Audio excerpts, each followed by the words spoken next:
गुलबर्गा के तालुका सेडम हुडगी गांव में देर रात कई सारे ऑटो रिक्शाओं को तोड़ फोड़ दिया गया। इस हादसे के बाद ऑटो रिक्शा के ओनर्स ने पुलिस स्टेशन में इस हादसे की शिकायत दर्ज कराई थी।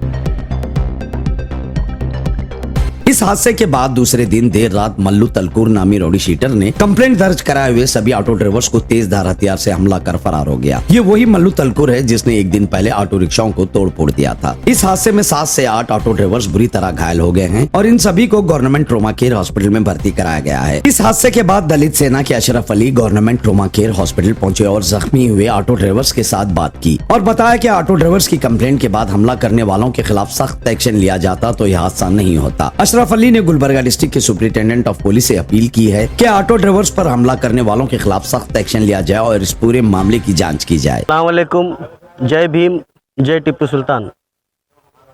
2 दिन पहले सेडम तालुका हुडगी विलेज में कुछ मुस्लिम ऑटोज को फोड़ा गया है, टापों को फाड़ा गया है, जिसकी वजह से जो ऑटो ओनर हैं उन्होंने पुलिस कंप्लेंट की थी।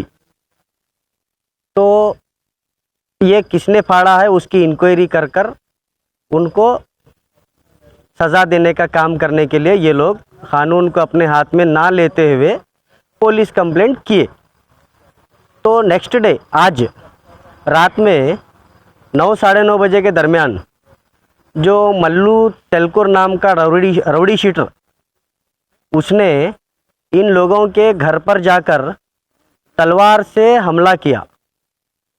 किसी को फ़ोन कर कर बुलाकर उनके ऊपर हमला किया। कम से कम 7 से 8 जन ज़ख्मी हैं, सीरियस ज़ख्मी हैं। बहुत सारे 3 से 4 लोगों के ऊपर सर पर अटैक हुआ है। 10-12 टाके एक पर्सन के ऊपर लगे हैं। किसी को कमर में वार है, किसी को कंधे पर वार है। तो मैं पुलिस डिपार्टमेंट को रिस्पॉन्सिबल ठहराना चाहता हूँ इस इंसिडेंट के लिए, क्योंकि जब इनके ऊपर हमला हुआ है, इनके प्रॉपर्टी को डैमेज किया गया, तब वो लोग कानून को हाथ में ना लेते हुए पुलिस डिपार्टमेंट को जाकर कंप्लेंट करें। अगर पुलिस डिपार्टमेंट उन पर कार्रवाई करता तो आज ये इंसिडेंट नहीं होता था। मैं जहाँ तक समझता हूँ ये जो इंसिडेंट हुआ है उसकी पूरी रिस्पॉन्सिबिलिटी पुलिस डिपार्टमेंट की है। आज एक मुक़द्दस रात है, शबे बारात आज रात है। हम लोग रात में जाग कर नमाज़ पढ़ते हैं, इबादत करते हैं और इसी के साथ ही साथ दुआ करते हैं कि हमारा भारत, हमारा देश अमन और सुकून से रहे, हमारा सिटी अमन और सुकून से रहे, हमारा विलेज अमन और सुकून से रहे। इसकी हम दुआ करते हैं। और इस मौके पर, इस मुक़द्दस रात में ये लोग जो आकर हमला कर रहे हैं, अगर पुलिस डिपार्टमेंट इनके ऊपर कार्रवाई करता तो ये इंसिडेंट नहीं होता था। ये पूरी रिस्पॉन्सिबिलिटी मैं पुलिस डिपार्टमेंट की मानता हूँ। और एसपी साहब का काम था इंसिडेंट जब हुआ है तो उसकी कार्रवाई करना, जो कि नहीं करे। अभी इलेक्शन का माहौल है, ये कहीं ना कहीं माहौल को बिगाड़ने की कोशिश की गई है।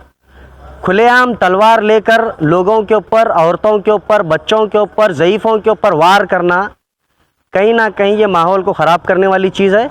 और हम ये जो भी लोग इन्वॉल्व हैं इसके अंदर, हम पुलिस डिपार्टमेंट से और एसपी साहब से रिक्वेस्ट कर रहे हैं। अभी तक तो आप एक्शन नहीं लिए थे, लेकिन अब सीरियस एक्शन अगर नहीं लेंगे तो हम एसपी साहब के ऑफिस का घेराव करेंगे और इनको हम इंसाफ दिलाए तक छोड़ेंगे नहीं। सर, ये ऑटो फोड़ने की वजह क्या है? और साथ साथ नहीं, ये 100% माहौल ख़राब करने का काम है।